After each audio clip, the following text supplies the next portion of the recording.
ایک ہے اپنی غرض کو پانے کے لیے پڑھنا۔ کسی نے کہہ دیا کہ آپ کی بچی کا آپ کے بچے کا رشتہ ہو جائے گا، آپ کی بیماری ٹھیک ہو جائے گی، آپ کا کاروبار چل پڑے گا، آپ یہ پڑھنا شروع کر دیں۔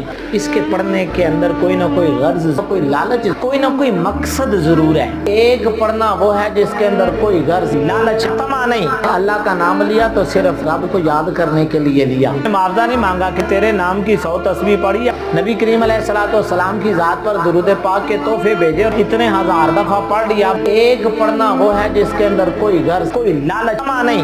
آپ نے اللہ کا نام لیا تو صرف اس رب کو یاد کرنے کے لیے لیا، بدلے کبھی صرف اللہ اور اس کے رسول کو راضی کرنے کے لیے پڑھیں، صرف اس لیے پڑھیں کہ میرا تعلق حضور کے ساتھ جڑے۔